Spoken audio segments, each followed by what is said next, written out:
अस्सलामुअलैकुम वरहमतुल्लाहि वबरकातुहू। अच्छा, इस वीडियो में हम स्टार्ट करते हैं एक्सरसाइज 2.1 सेकेंड ईयर मैथमेटिक्स है। और इसमें जो पहला सवाल है वो है कि read the graphs and right the function domain and range of F.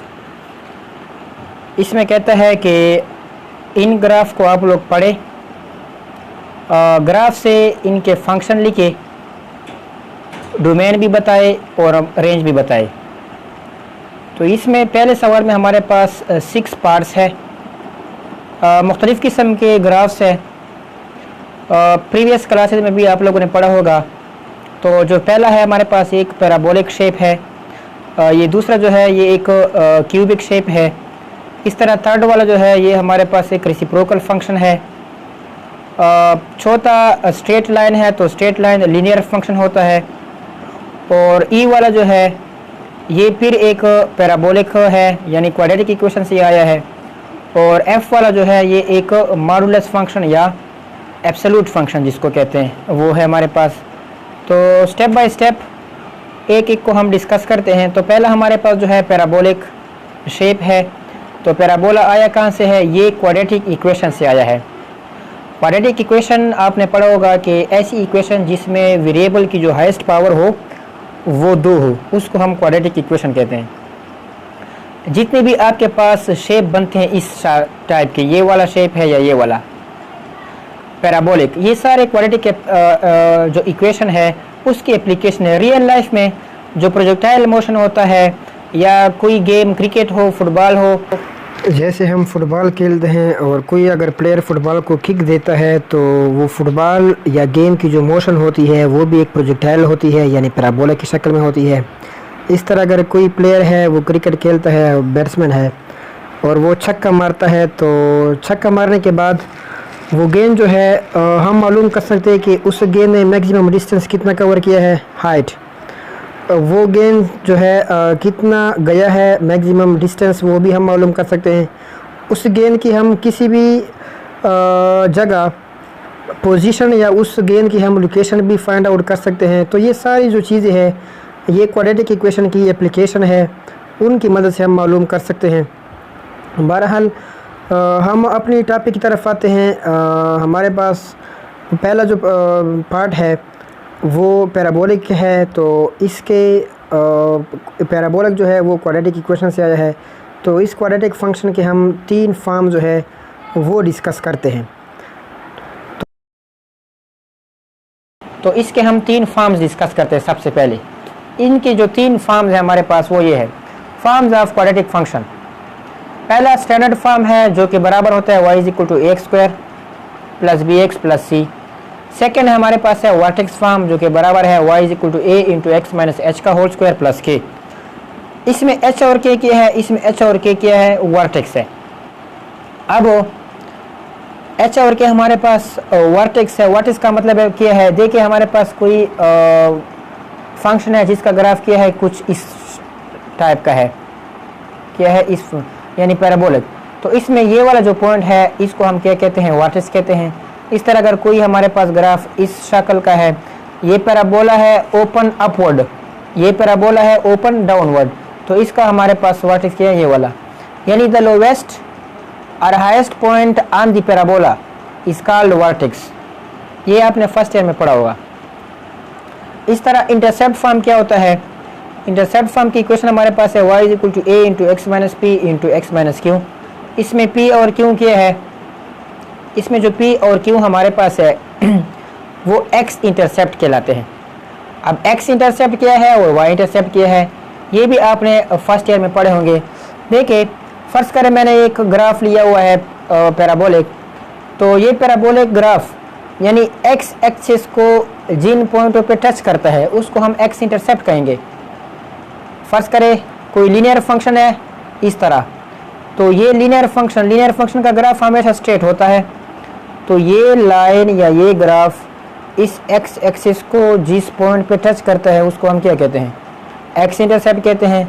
और ये ग्राफ y एक्सिस को जिस पॉइंट पे टच करते हैं उसको हम y इंटरसेप्ट कहते हैं। तो ये x इंटरसेप्ट और y इंटरसेप्ट हो गया। तो x इंटरसेप्ट फॉर्म की हमारे पास इक्वेशन क्या है? वो ये है। अब हम पहले सवाल में, जो पहला सवाल है उसका पहला पार्ट, उसमें हम ये वाला जो इक्वेशन है, इस इक्वेशन को हम यूज़ करेंगे। तो देखिए ये मैंने सवाल जो है वो हल किया हुआ है। ये ग्राफ है इसका, इस ग्राफ से हम इसकी इक्वेशन को मालूम करते हैं और उसका डोमेन और रेंज मालूम करते हैं। तो सबसे पहले मैंने लिखा है कि vertex form of parabola, parabola की जो वर्टेक्स फॉर्म की इक्वेशन है हमारे पास वो है y = a × x - h का होल स्क्वायर प्लस k। तो इसमें h और k जो है वो क्या है, वर्टेक्स है। अब वर्टेक्स कहाँ से मालूम करेंगे, देखिए ये वाला है। अगर आप बुक से देखें तो बुक में ये ग्राफ जो है ऊपर पॉजिटिव x एक्सिस 5 तक गया है, यानी इसमें जो x कोऑर्डिनेट है वो 0 है और y क्या है 5, यानी वर्टेक्स जो है इसका h वो 0 हो जाएगा और k क्या है 5। तो आपने इस इक्वेशन में h की जगह 0 पुट कर देनी है और k की जगह आपने क्या पुट करना है 5। तो जब हम पुट करेंगे y = a x - 0 whole square plus 5, तो सॉल्व करने के बाद आपके पास इक्वेशन आएगी y = ax² प्लस 5।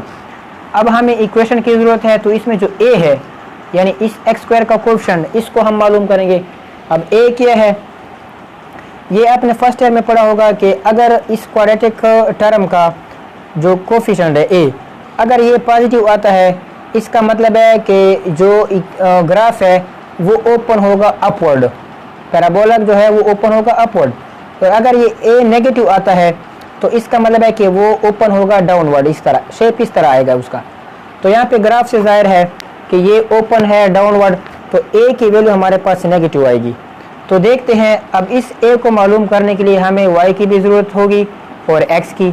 तो ये हम कहाँ से मालूम करेंगे, अगर आप लोग गौर से देखें इस ग्राफ को, तो ये ग्राफ यहाँ पे x एक्सिस और y एक्सिस एक पॉइंट से पास हो रहा है। वो पॉइंट हमारे पास x एक्सिस 5 है और y एक्सिस -20 है। इस तरह यहाँ पे भी ये x एक्सिस -5 से पास हो रहा है और y एक्सिस क्या है -20। अगर आप बुक से देखें तो ये पैराबोला जो है ये इन दो पॉइंटों से पास हो रहा है। तो इसका मतलब है कि इसका जो x कोऑर्डिनेट है यानी x है वो 5 है और y क्या है -20। यहाँ पे x -5 से पास हो रहा है और y किस से पास हो रहा है -20 से। तो आपकी मर्जी है, आप ये वाले उठाते हैं इसमें पुट कर दे, या आप ये दो उठाते हैं इधर पुट कर दे, आपकी मर्जी है। x = 5 y = -20 या x = -5 y = -20, दोनों आप पुट कर सकते हैं। इन दोनों को जब हम यहाँ पे पुट करेंगे तो पुट करने के बाद जो हमें वो a मिलेगा वो क्या मिल जाएगा -1। तो a मालूम हो गया कितना है -1।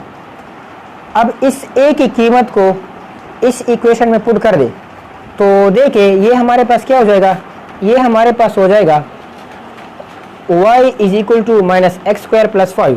इसका मतलब है कि इस ग्राफ का हमने फंक्शन मालूम कर लिया है, वो है y = -x² प्लस 5, यानी क्वाड्रेटिक फंक्शन है।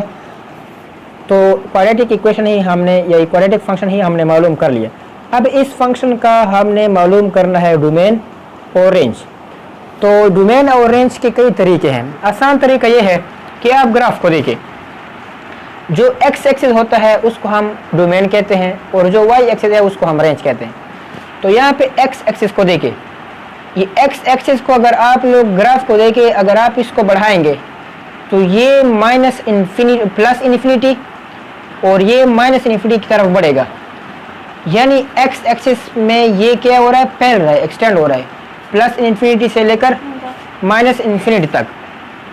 किसी भी जगह पे इसमें ब्रेक नहीं आ रहा है। इसका मतलब है कि इसका जो डोमेन है, इसके डोमेन में तमाम रियल नंबर आ रहे हैं, इसके डोमेन में तमाम रियल नंबर आ रहे हैं।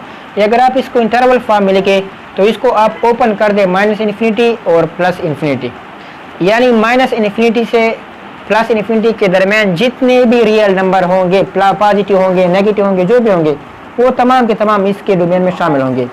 रेंज भी मालूम करते हैं, तो रेंज को मालूम करने के लिए आपने y एक्सिस को देखना है। तो y एक्सिस में अगर हम ग्राफ को देखें तो ऊपर ये सिर्फ +5 तक ही गया है, ऊपर नहीं गया। जबकि अगर हम नीचे देखें तो ये नीचे आ रहा है, यानी -∞ की तरफ ही आ रहा है। इसका मतलब है कि इसका जो रेंज है वो 5 तक गया है और -∞ की तरफ भी आ रहा है। इसका मतलब ये है इसका मतलब ये है कि इसका जो रेंज है वो -∞ ओपन यानी -∞ तो शामिल नहीं होगा, और +5 क्लोज्ड यानी 5 खुद भी शामिल है, -∞ शामिल नहीं होगा।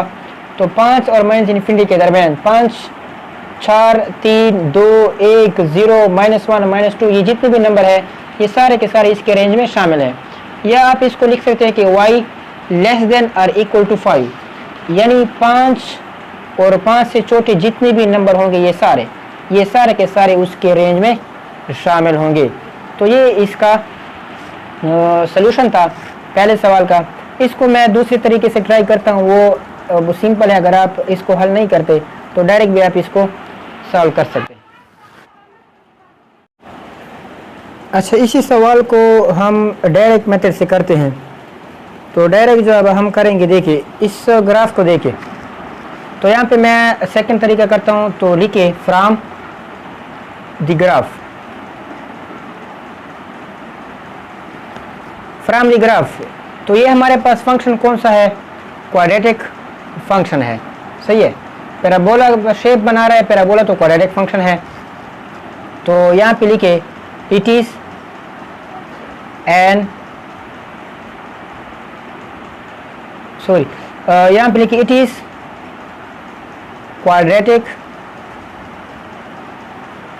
Function, it is quadratic function. अब डोमेन मालूम करने के लिए क्या करेंगे?